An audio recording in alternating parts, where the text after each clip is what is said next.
ప్రస్తుతం త్రినేని సీరియల్లో నటిస్తున్న చంద్రకాంత్ గారు ఇటీవల కాలంలో సూసైడ్ చేసుకోవడం జరిగింది. అసలు ఎందుకు దానికి కారణం కేవలం పవిత్రనేనా లేదా ఇంకే ఇతర కారణాలు ఏమన్నా ఉన్నాయా అని తెలుసుకోవడానికి ఇప్పుడు మనతో పాటు చంద్రకాంత్ గారి ఫ్రెండ్ ఓల్డ్ సిటీ సూర్యాబాయ్ గారు మనతో ఉన్నారు. ఆయనతో మాట్లాడదాం. నమస్తే అండి. నమస్తే సూర్యాబాయ్, మీరెంత ఫేమస్ సీరియల్లో కూడా మిమ్మల్ని చూసాం, త్రినేని సీరియల్లో. అయితే రీసెంట్గా చంద్రకాంత్ చనిపోవడం జరిగింది. నిజంగానే పవిత్రకి చంద్రకాంత్కి వివాహేతర సంబంధం ఉందంటారా? 100% ఉందమ్మా. అంటే యాక్చువల్లీ ఫస్ట్ నాకు తెలిసినప్పుడు రూమర్స్ ఏమో అని అనుకున్నా. ఎందుకంటే రూమర్స్ ఒక మనిషి పైకి వస్తుందంటే రూమర్స్ క్రియేట్ చేస్తారు కదా, రూమర్స్ ఏమో అనుకున్నా. దాని తర్వాత తెలిసిందే అది రూమర్ కాదని చెప్పి నేను కాల్ చేయడం జరిగింది చందు మరి ఇలా రూమర్స్ వస్తున్నాయి, మరి ఎంతవరకు ఇది ఏంది, ఏం సంగతి, ఏం కథ అంటే ఇక అప్పటి నుండి నన్ను కొంచెం అవాయిడ్ చేశాడు చందు. 100% అయితే ఉంది వివాహం. ఎప్పుడు తెలిసిందన్న? నాకు 2 years కిందనే తెలుసమ్మా. 2 years కిందనే తెలుసు. ఇక రూమర్స్ అనే విధానంతో ఇక దాన్ని స్కిప్ చేసేసాడు అనమాట. వాళ్ళిద్దరూ షూట్ ప్లేసెస్లో ఏ విధంగా ఉండేవాళ్ళు? షూట్లో ఇక వైఫ్ అండ్ హస్బెండ్ లాగానే ఉండేటోళ్ళు వాళ్ళు. అంతే, వైఫ్ అండ్ హస్బెండ్ లాగా ఆల్రెడీ అందరికీ తెలిసిపోయింది. కానీ ఒకటి ఏంటంటే వాళ్ళు తప్పు చేశారని మీకు తెలుసు, నాకు తెలుసు, అందరికీ తెలుసు. సరే తప్పులు పక్కన పెడితే ఇప్పుడు బతికున్న వాళ్ళ పరువును ఇలా తీయకుండా, దాని గురించి టాపిక్ చేయకుండా, అంటే వాళ్ళ ఇంట్లో వాళ్ళకి ఏదైనా న్యాయం జరగాలి. ఆ న్యాయం కూడా ఎలా జరగాలి అంటే, ఇప్పుడు చందు ఎలాంటి వ్యక్తి అంటే ఒక ఛాయ్ తాగిపించి కూడా నేను ఛాయ్ తాగించాను అని చెప్పుకునే వ్యక్తి కాదు. 10 రూపాయలు ఇచ్చి కూడా ఇచ్చాను అని చెప్పుకునే వ్యక్తి కాదు. అన్న ఇప్పుడు వాళ్ళ పెళ్ళై దాదాపు కొన్ని సంవత్సరాలు అవుతుంది. ఆ పెళ్ళైన అప్పటి నుంచి కూడా వాళ్ళ పేరెంట్స్కి ₹1 కూడా ఇవ్వలేదు. అలాంటిది మరి మీరేమో సహాయం చేసినా కూడా చెప్పుకునే వ్యక్తి అని మీరు అంటున్నారు. ఎలా నమ్మాలి అంటారు? అంటే అమ్మ, నాకు తెలిసినంత వరకు వాళ్ళ ఇంట్లో ₹1 కూడా ఇవ్వలేదు అంటే నేనైతే నమ్మను. ఇప్పుడు ఫర్ ఎగ్జాంపుల్ సరే ₹1 కూడా ఇవ్వలేదు అంటే మరి వాళ్ళ ఇంటిని ఒకప్పుడు మ్యారేజ్ అయిపోయిన తర్వాత 2 పిల్లలు, వాళ్ళ వైఫ్, ఎప్పుడు వాళ్ళ వైఫ్తో బాండింగ్ చాలా బాగుండేది. నా ముందే మాట్లాడేటోడు, పిల్లలతో కూడా చాలా బాగుండేటోడు. మరి ఇల్లు ఎలా నచ్చిందంటావమ్మా? మరి వాళ్ళ ఫ్రెండ్స్ వాళ్ళ మదర్ని ఎందుకు చూడట్లేదు అంటారు? మదర్ అండ్ ఫాదర్ ఈ మధ్య కాలంలో అది ఏమంటారు, ఆ పవిత్ర అనే వేస్ట్ వచ్చి అది రావడం వల్ల ఇవన్నీ జరిగాయేమో నాకు తెలిసి. కానీ 100% ఫ్యామిలీని అప్పుడు బాగానే చూసుకున్నాడు, బాగానే ఉన్నాడు. ఎందుకంటే ఒకటే కార్లో కలిసి వెళ్ళేటోళ్ళం షూటింగ్కి. నాకు తెలుసు వ్యక్తిగతంగా చాలా మంచి వ్యక్తి చందు. అంటే ఎవరు ఏమనుకున్నా, ఎవరైతే ఈ మంచోడు కాదు, ఇంటిని చూసుకోలేదు, తను ఒక తాగుబోతు, కొంచెం క్రాకు అనే చెప్పే వాళ్ళందరికీ నేను మీ మీడియా ద్వారా చెప్పాలని వచ్చా. అవన్నీ రూమర్స్ మాత్రమే. అంటే వాళ్ళ పేరెంట్స్, అంటే ఇప్పుడు వాళ్ళ అమ్మ నాన్న చెప్పేది అబద్ధం అంటారు? ఏమని చెప్పారమ్మా వాళ్ళ అమ్మ నాన్న? అంటే పెళ్ళైనప్పటి నుంచి మమ్మల్ని సరిగ్గా చూసుకోవట్లేదు, ఇప్పటి వరకు కూడా డబ్బులు ఇచ్చింది లేదు, అంటే ఇది కొనుక్కోండి అని కూడా డబ్బులు ఇవ్వలేదంట. మరి అదంతా అబద్ధం అంటారు? సరే అమ్మా, నేనైతే వినలేదు. కానీ వ్యక్తిగతంగా అయితే అలాంటి పర్సన్ అయితే చందు కాదు. ఎందుకంటే నేను ట్రావెల్ చేశాను కాబట్టి, కొన్ని సీరియల్స్లో యాక్ట్ చేశాను కాబట్టి. మరి వాళ్ళు ఎందుకంటే అమ్మ కొడుకు చనిపోయిన బాధలో ఉంటారు వాళ్ళు. అలాంటి వాళ్ళు ఇలాంటి ఎలిగేషన్స్ చేశారంటే నాకైతే నమ్మబుద్ధి అవ్వట్లేదు. ఎందుకంటే కొడుకు పోయిన దుఃఖంలో ఉండే వాళ్ళు ఇలాంటి ఎలిగేషన్స్ ఎలా చేశారు, ఎలా చేస్తారు, మీరు ఎక్కడ విన్నారు? నేనైతే వినలేదు. మరి నేనే తనతో మాట్లాడాను, మా ఆర్టీవీలో కూడా అది ప్లే అయ్యింది. ఓకే, మీరు నాకు కూడా కాల్ చేశారు కదా, మీరు కాల్ చేసి మమ్మీతో మాట్లాడండి అని మీరు అన్నారు. దాని తర్వాత కూడా నేను కాల్ మాట్లాడాను. ఓకే, మరి ఇప్పుడు ఫర్ ఎగ్జాంపుల్ తల్లి, ఇప్పుడు మీరు నాతో ఉన్నారు, ఇది మాత్రమే నాకు తెలుసు, వెనుక ఏంటో నాకు తెలియదు. నాకు తెలిసినంత వరకు చాలా మంచి వ్యక్తి, ఫ్యామిలీని బాగా చూసుకుంటాడు, కేరింగ్ చాలా తీసుకుంటాడు. నాకు ఇంతే తెలుసు చందు వరకు. మరి ఇప్పుడు వాళ్ళ ఇంట్లో విషయాలు కూడా నాకు కొన్ని, అవును బాగుంటాం, అది ఇది బంగారం బుజ్జి అని చెప్పి మాట్లాడేటాడు. కార్లోనే నేను డ్రైవ్ చేసేటప్పుడు ఫోన్ పెట్టి తర్వాత కావాలంటే మాట్లాడవచ్చు అని నేను కూడా ఎన్నోసార్లు చెప్పడం జరిగింది. అంటే అన్న ఇప్పుడు పవిత్ర ఏజ్ చంద్రకాంత్ కంటే ఎక్కువ, చాలా ఎక్కువ.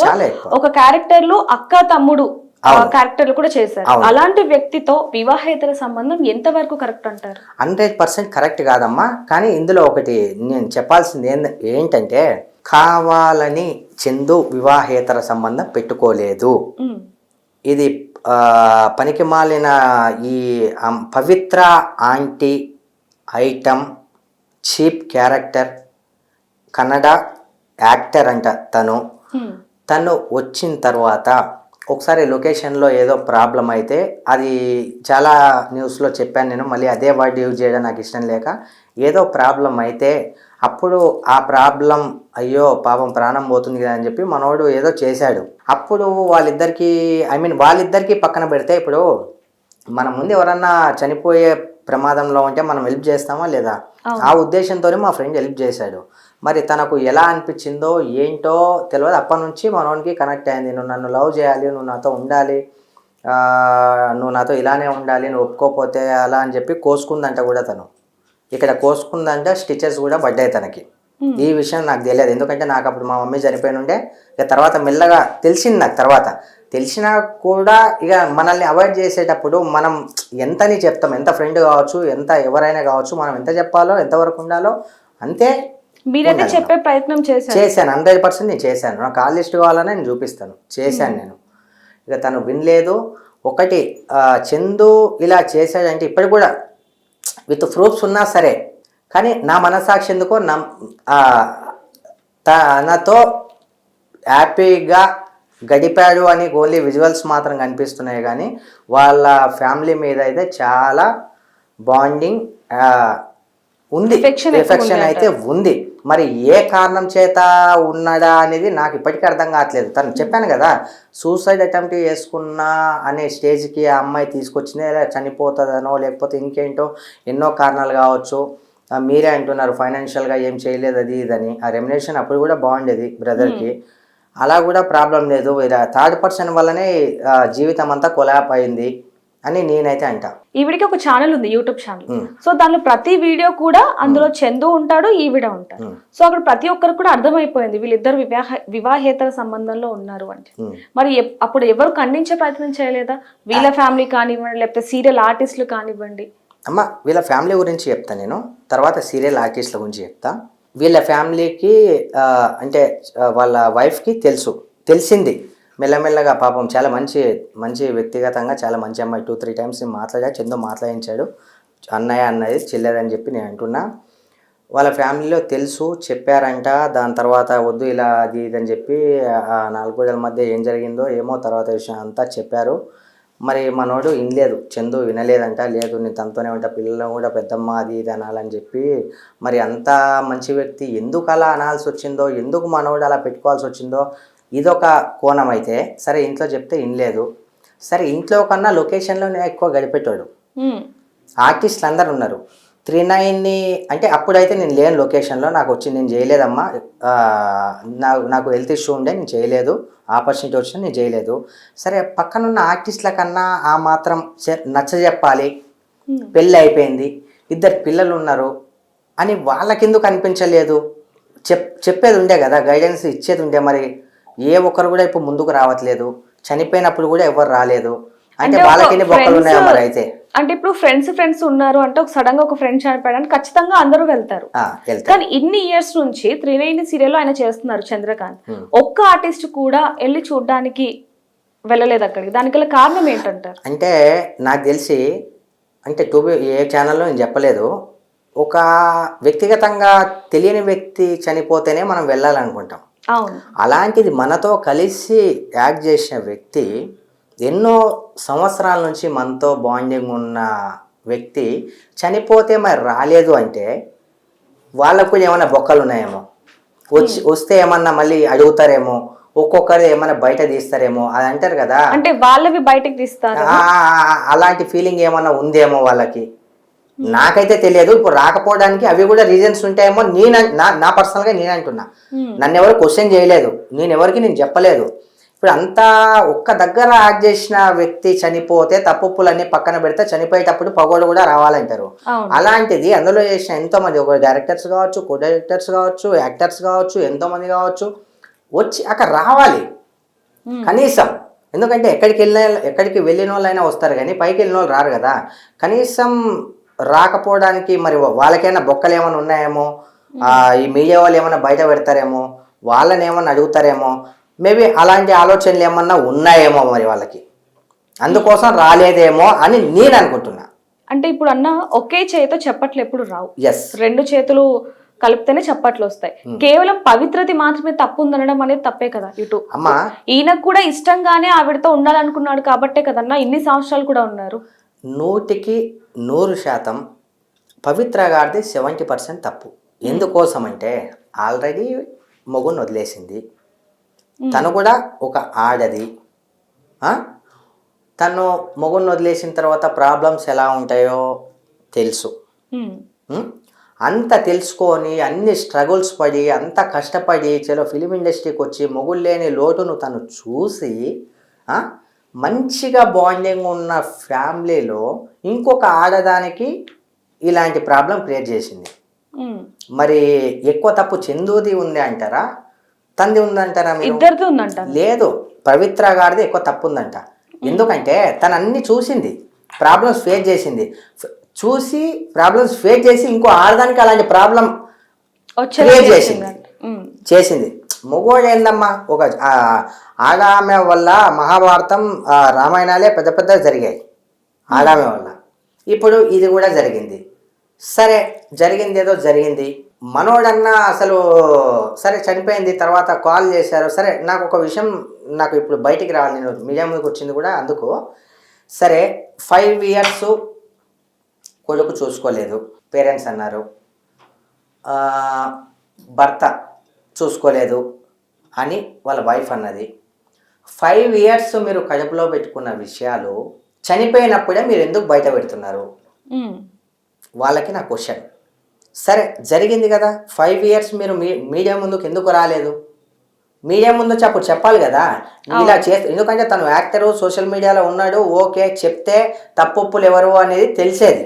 అంటే వాళ్ళ మదర్ మాకేం చెప్తుందంటే అన్న, మేము ఆల్రెడీ వాళ్ళిద్దరిని కూర్చోబెట్టి మాట్లాడాం కాబట్టి వాళ్ళు వినట్లేదు. నాకు కూడా తెలుసమ్మా, ఇద్దరిని కూర్చోబెట్టి మాట్లాడారు, పోలీస్ స్టేషన్కి వెళ్ళారు, హ్యూమన్ రైట్స్కి వెళ్ళారు. ఇప్పుడు ఏంటంటే మన చట్టం ఏంటంటే ఇష్ట ప్రకారం లివింగ్ రిలేషన్షిప్ ఎవరితో అయినా పెట్టుకోవచ్చు అని ఒక స్టే కూడా ఇచ్చేసింది. అవును, ఇచ్చేసేంత మాత్రాన మనకంటూ సొసైటీలో ఒక పేరుంది, ఒక పిల్లలు ఉన్నారు, తల్లిదండ్రులు ఉన్నారు, ఒక ఫ్యామిలీ ఉంది. అలా అన్నప్పుడు కొంచెం తొందర పడకూడదు. ఈ ఇంట్లో కన్నా ఎక్కువ లొకేషన్లోనే గడపడం వల్ల కావచ్చు, లేకపోతే అది శాయిస్ట్ అనుకోవచ్చు, కామం అనుకోవచ్చు, ఇంకా ఏదన్నా అవ్వచ్చు. చందు తప్పు చేశాడు అని నేను అంటున్నా, కానీ ఆ తప్పు ఎక్కువ శాతం అయితే ఆ అమ్మాయి పవిత్ర జయరాం అనే ఆంటీ వల్లనే జరిగింది ఇదంతా. అన్న, ప్రతి ఒక్కరికి ఉన్న ఒక ప్రశ్న ఏంటంటే, కామన్ పీపుల్స్కి ఇండస్ట్రీ అంటే ఇదేనా, ఇలాంటివే ఎక్కువగా ఉంటాయా అనుకునే వారికి మీరు చెప్పేది ఏంటి? అమ్మా, ఇండస్ట్రీలోనే కాదు, సరే ఓకే, చందు ఇండస్ట్రీ కాబట్టి అతనిది వెలుగులేకి వచ్చింది కాబట్టి ఇండస్ట్రీ అని అంటున్నారు. ఇండస్ట్రీలో 30% మాత్రమే వెలుగులేకి వస్తున్నాయి, కానీ అసలు వెలుగులేకి రానివి ఎన్నో ఉన్నాయి తల్లి. బయట ఎన్నో అన్ని ఇవే జరుగుతున్నాయి. ఇల్లీగల్ అఫైర్స్, పెళ్ళి అయినా సరే పెళ్ళి కానట్టు, వీళ్ళు వాళ్ళని ఉంచుకోవడం, వాళ్ళు వీళ్ళని ఉంచుకోవడం, ఇవే చాలా జరుగుతున్నాయి తల్లి. ఈ ప్రతి దాన్ని ఇండస్ట్రీ అనే కాదు, బయట చాలా అన్ని ఇవే కేసులు, అన్ని ఇవే జరుగుతున్నాయి. ఇప్పుడు అవి వెలుగులోకి రావట్లేదు, ఇది వెలుగులోకి వచ్చింది అంతే. పవిత్ర జయరాం అంటే చనిపోయిన తర్వాత ఈయన డిప్రెషన్లోకి వెళ్ళి ఈ విధంగా చేసుకున్నాడు అనేది ఒకటి ఉంది. ఇంకోటి, ఇటీవల కాలంలో వాళ్ళ మదర్ మాకు చెప్పింది ఏంటంటే, లేదు ఇది హత్య అని ఆవిడ అంటున్నారు. దీని గురించి మీరేమంటారు? సరే అమ్మా, మీరు చెప్పినట్టు ఒకవేళ హత్య అనే అనుకుందాం, ఒక చిన్న మాట, హత్య అనే అనుకుందాం. 2 days కింద మనోడు పవిత్ర, నేను కూడా నీ దగ్గరకు వచ్చేస్తాను, నువ్వు నా దగ్గరికి రా అని చెప్పి ఆయన అన్నాడు. చేతికి రింగ్ పెట్టింది, పవిత్ర లేకపోతే నేను బతకలేను అది ఇది అని చెప్పి కూడా అన్నాడు. సరే, అన్న తర్వాత సరే, మనకంటూ ఒక డిపార్ట్మెంట్ అనేది వచ్చింది కదా, మరి ప్రతి మీడియాలో వీళ్ళ గురించి జరుగుతుంది, ఇప్పటివరకు మరి డిపార్ట్మెంట్ తెలుసుకోదంటారా? వాళ్ళు ఉన్న అపార్ట్మెంట్లో కెమెరాలు ఉండవంటారా?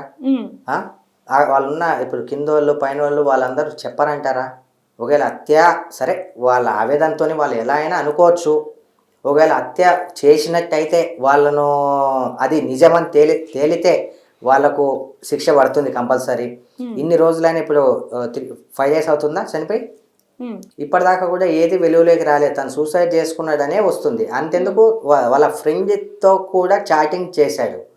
ఫ్రెండ్తో, కామన్ ఫ్రెండ్తో చాటింగ్ చేస్తే ఆ చాటింగ్లో కూడా మనోడే నేను చనిపోతున్నా అని ఉంది తప్ప సూసైడ్ చేసుకున్నట్టు ఉంది తప్ప వేరే వాళ్ళు చంపినట్టు అందులో కూడా లేదు. మరి డిపార్ట్మెంట్ పిచ్చోళ్ళు అంటారా? మరి ఇప్పుడు వరకు కూడా పోస్ట్ మార్టం రిపోర్ట్ ఎందుకు రాలేదంటారు? అసలు పోస్ట్ మార్టం ఎందుకు రాలేదని మీరు అనుకుంటున్నారు? అసలు లోపల ఏం జరిగిందో వచ్చిండొచ్చు. అప్పుడు అంత లేనిదే ఇప్పుడు డిపార్ట్మెంట్ పోస్ట్ మార్టం చేసి ఉట్టిగానే ఇచ్చేస్తారా?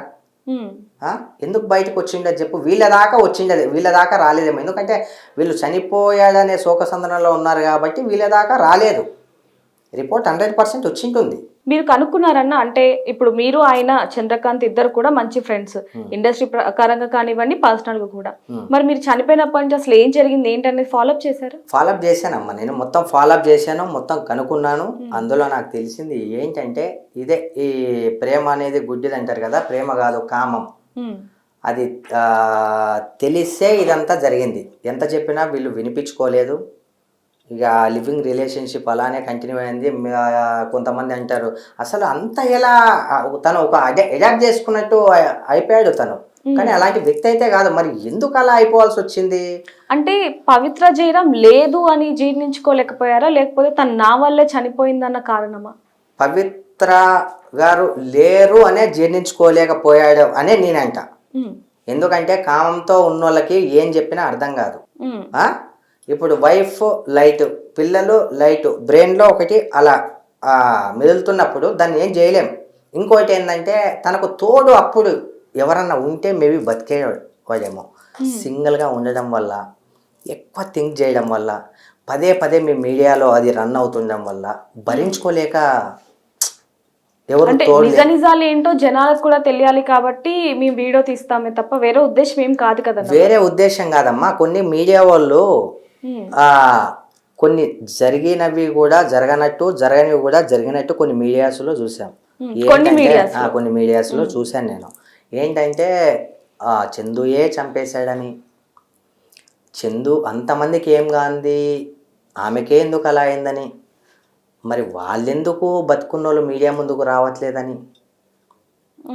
అవసరం లేదు ఇవన్నీ. ఎందుకంటే మీడియా వాళ్ళు ఎంత జరిగితే అంతనే చూపించండి, అంతకు మించి చూపించకండి. నేను అందరికీ చెప్పట్లేదు, కొంతమందికి మాత్రమే నేను చెప్తున్నా. సరే అమ్మ, అవన్నీ పక్కన పెడితే నేను చెప్పేది ఒకటే. ఎందుకంటే ఇక చనిపోయాడు, జరిగింది, తప్పు జరిగింది, ఇద్దరు చనిపోయారు. ఎక్కువ నష్టం అయితే చందు ఫ్యామిలీకి జరిగింది. ఇంకో విషయం ఏంటంటే, అమ్మ చెల్లెమ్మ, ఇన్ని రోజులు నువ్వు కడుపులో పెట్టుకున్నావు, నన్ను కొట్టాడని, తాగొచ్చి హింసిస్తుండే అని, ఇంకా అదని ఇదని ఏవేవో ఎలిగేషన్స్. అంటే నేను ఈరోజు చూశాను, నేను నిన్నటిదాకా కూడా నేను చూడలేదు. ఇన్ని రోజులు కడుపులో పెట్టుకున్న నువ్వు ఇప్పుడు ఎందుకు బయట పెడుతున్నావు తల్లి? నాకు అర్థం కావట్లే. ఎందుకంటే వెళ్ళిపోయేవాడు ఎలా అయినా వెళ్ళిపోయాడు, సరే అతని ఆత్మశాంతిగా ఉండనివ్వు. తప్పు జరిగిపోయింది, అది ప్రతి ఒక్కరికి తెలుసు. ఈవెన్ నీకు తెలుసు, నాకు తెలుసు, ప్రపంచానికే తెలుసు. ఈరోజు బుల్లితెర ఇండస్ట్రీకి మొత్తం అందరికీ తెలుసు. వాళ్ళు బయటికి రాక వాళ్ళు ఎందుకు చెప్పుకోవట్లేదో నేను చెప్తున్నా. మంచోడు అని నేను ఇప్పటికీ చెప్తున్నా. నీ భర్త ఏందో నీకు తెలుసు. ఇవన్నీ ఎలిగేషన్స్ ఇన్ని రోజులు బయట పెట్టకుండా ఇప్పుడు చనిపోయిన తర్వాత ఎందుకు బయట పెడుతున్నావు తల్లి? దాంట్లో నీకు వచ్చే ఏమొస్తుంది చెప్పు. ఒక చిన్న విషయం, అతనికి మనశ్శాంతి లేకుండా, పైన ఉన్న ఆత్మకు కూడా మనశ్శాంతి లేకుండా పోతుంది తప్ప ఇప్పుడు నువ్వు చెప్పే దాని మీద ఏమన్నా యూజ్ ఉందా? ఇప్పుడు చెప్తే ఇంకా బ్యాడ్. రేపు పొద్దున పిల్లలు పెద్దగా అయిన తర్వాత నీ క్లిప్స్ అవి చూసుకుంటూ, అదే మా నాన్న ఇప్పుడు నాకు కొంచెమే మెచ్యూరిటీ ఉంది పిల్లలకి. పెద్దగా ఇప్పుడు పిల్లలు చూసారా ఎంత షార్ప్ ఉన్నారు. ఎందుకంటే బయట వాళ్ళు చెప్తే అంత మైండ్కి ఎక్కుతుంది. ఇంట్లో ఉన్న పేరెంట్స్, మా తల్లి ఇలా చెప్తా ఉంటే మా నాన్న ఇంత బ్యాడా, ఇలానా అలానా అని ఎంత అనుకుంటారు. అలా ఎలిగేషన్స్ అయిపోయింది తల్లి, ఇప్పుడు మన చేయి జారిపోయిన తర్వాత మనం ఏం చేయలేం, అయిపోయింది. సరే ఒక చిన్న విషయం, ఆమె చనిపోయిన తర్వాత ఇక్కడ ఇంట్లో ఉన్నాడు ఒక్కడే, నువ్వు ఇంటికి రా అని చెప్పే బదులు మీరే అక్కడికి డైరెక్ట్గా వెళ్తే అయిపోయేదేమో కదా, బతికేటోడేమో కదా. బతికేటోడేమో కదా, ఎంత కొట్టినా తిట్టినా అది ఇది ఇప్పుడు కొట్టిన తిట్టిందని చెప్తున్నావు, కానీ అక్కడికి వెళ్ళి ఉంటే నీ తోడు ఉండేదేమో. కొట్టినా తిట్టినా నువ్వు ఉంటుండే కదా, అది ఎందుకు తను చనిపోతుండే? ఎందుకంటే ప్లస్ మైనస్ ఇద్దరే ఆమె కూడా నాకు చెల్లెలే, ఎందుకు నాకు ఫ్రెండే, ఇద్దరు సైడ్ కలిపి మాట్లాడదాం. ఒకవేళ అలాంటి ఎలిగేషన్స్ ఏమన్నా ఉంటే ముందే చేయాలి తల్లి, ఇలా చనిపోయిన తర్వాత ఇంకా బ్యాడ్ చేయడం అనేది అది కరెక్ట్ కాదమ్మా అని నేనంట. ఇంకోటి, ఇంతగానం వైరల్ అవుతున్న ఈ దీన్ని వైరల్ చేసే పనిలో ఉన్నారు కానీ, సరే నష్టపోయింది, ఇన్ని మీడియా వాళ్ళు వెళ్తున్నారు, సరే చందుకి ఏంటంటే ఇందాక నేను చెప్పా, తను పెట్టినా అని చెప్పుకునే మనస్తత్వం కాదు. అలాంటిది ఇప్పుడు ఎవరైతే మీడియా వాళ్ళు కావచ్చు, కామన్ పీపుల్ కావచ్చు, ఇంకెవరన్నా కావచ్చు, వెళ్ళి అది 1000 రూపాయలు కానీ, 2000 కానీ, 3000 కానీ, 5000 కానీ, ఎంతన్నా కానీ వాళ్ళకి ఆర్థిక సాయం చెయ్యాలి. కానీ మీరు ఆర్థిక సాయం చేయదలుచుకుంటే తెలియకుండా చేయండి. ఎందుకోసం అంటే రేపొద్దున ఆ చిన్న పిల్లలు, మా నాన్న ఇంత గొప్ప వ్యక్తి అయ్యండి, రేపు మాకు ఈ గతి పట్టించాడు, రేపొద్దున క్లిప్స్ ఉంటాయి, క్లిప్స్ యూట్యూబ్లో ఉంటాయి, ఎన్ని ఇయర్స్ అయినా యూట్యూబ్లో ఉంటాయి. మీరు చేస్తుందేమి 100 కోట్లు కాదు, 50 కోట్లు కాదు, 1 కోటి రూపాయలు కాదు, చేసే ఆ చిన్న దానికి తెలియకుండా చేస్తే బాగుంటుంది. రేపొద్దున ఆ పిల్లలు కూడా చూసి, అయ్యో ఇంత హీనమైన బతుక ఉండేనా మాది, అంటే వాళ్ళు వీళ్ళు ఇచ్చిన డబ్బులతో మేము చదువుకున్నామా, మా నాన్న ఇంత ఉండి కూడా మా కోసం ఏం చేయలేకపోయిందా, ఉంచుకున్న దానికోసమే ఇట్లా అయిందా అని పిల్లలు 10 ఎంతో ఆలోచిస్తారు కదా. దయచేసి నేను చెప్తున్నా, మీకు హెల్ప్ చేయాలనుకుంటే ఈ ఒక్క విషయంలో, వేరే విషయాల్లో కావాలంటే ఇప్పుడు ఫర్ ఎగ్జాంపుల్ ఎవరికైనా యాక్సిడెంట్ అయింది, లేదు ఎక్కడైనా అన్నదానం చేయాలి, లేకపోతే ఒక ఎన్జిఓకి వెళ్ళి ఏదైనా చేయాలి, అది చూయించుకోండి. దాన్ని చూసి 10 మంది ఇన్స్పిరేషన్ అవుతారు. అది అలాంటి దాన్ని చూపిస్తే నాట్ ఏ ప్రాబ్లం. ఇప్పుడు జరిగిన సిచ్యువేషన్ వేరు, తనకున్న పేరు వేరు, ఈ అక్రమ సంబంధం అని ఇవన్నీ ఆల్రెడీ ఇవన్నీ బ్యాడ్ థింగ్స్ ఉన్నాయి. దీనివల్లనే మేము చేయి చాపాల్సి వచ్చింది అనే రేపొద్దున ఆ పిల్లలు పెద్దగా అయిన తర్వాత వాళ్ళకి అది ఆ లోలీనెస్ అనేది రావద్దు. మీరు ఎంత 100 రూపాయలు హెల్ప్ చేసినా, గూగుల్ పే ఉంది, ఫోన్పే ఉంది, ఒకవేళ దయచేసి మీరు హెల్ప్ చేయాలనుకున్నా కూడా ఆ వీడియో నేను ఇంత ఇచ్చానని చెప్పి దయచేసి మీరు పెట్టకండి. ఎందుకోసం పెట్టొద్దు అంటున్నానంటే, అడుక్కునే వాళ్ళకి అది వేరు, ఒక మంచి లెవెల్లో, ఒక స్థాయిలో చంద్ర అని ఒక స్థాయిలో ఉండి, ఇంత సెలబ్రిటీ అయి ఉండి ఇలా వేరే వాళ్ళతో ఎఫ్ఐఆర్ పెట్టుకొని మాకు అడుక్కునే పొజిషన్ తీసుకొచ్చాడు మా డాడీ అని వాళ్ళ బ్రెయిన్లో నింపడం నాకు కరెక్ట్ అనిపించట్లేదు. ఎందుకంటే చాలా మంది అంటారు ఈ చేత్తో తెలిస్తే ఈ చేతికి తెలియద్దు అంటారు. అంటే అన్ని జాగాల్లో కాదు, కొన్ని జాగాల్లో తెలియాలి. ఇప్పుడు జరిగిన ఇన్సిడెంట్ను బట్టి అది తెలియకపోతేనే బాగుంటుంది. చనిపోయిన వాళ్ళు ఎలాగో చనిపోయారు కాబట్టి వాళ్ళ పిల్లలైనా సరిగా చూసుకోవాలనేది మీ ఒపీనియన్. వాళ్ళ పిల్లలుకి మీరు ఏదైనా హెల్ప్ చేయాలంటే మీరు చేసి దాన్ని చూపించకండి అని చెప్తున్నాను. ఎందుకంటే రేపొద్దున ఆ క్లిప్స్ ఆ పిల్లలు చూసినప్పుడు పెద్దగా అయిన తర్వాత ఒకసారి థింక్ చేయండి, ఎలా ఉంటుంది అది.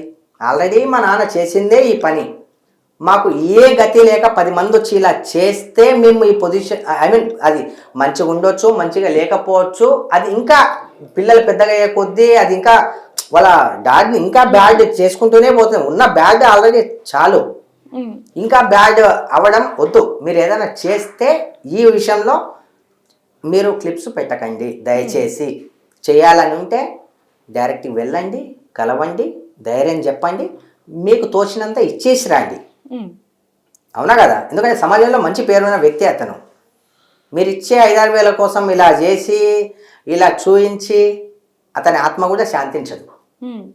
ఇప్పుడు ఏదైనప్పటికీ చనిపోయిన వాళ్ళైతే తిరిగి రారు కాబట్టి వాళ్ళ పిల్లలనైనా సరే ఎవరో ఒకరు కొంచెం సాయం చేసి వాళ్ళ చదువుకి ఉపయోగపడితే బాగుంటుంది. 100% అమ్మ, చాలా మంది చేస్తున్నారు. నేను అదే చెప్తున్నాను కదా, చేస్తున్నారు, కానీ చేస్తున్నా అని చెప్పుకోకండి దయచేసి అని చెప్తున్నా. రేపు పొద్దున పిల్లలు పెద్దగా అయిన తర్వాత వాళ్ళ మీద ఎఫెక్ట్ పడుతుంది. ఎలాగైనా సరే చంద్రకాంత్ గారి ఆత్మకి శాంతి చేకూరాలని కోరుకుందామని. అసలైన తొలి వెలుగు. ఫాలో వాట్సాప్ @తొలి వెలుగు official.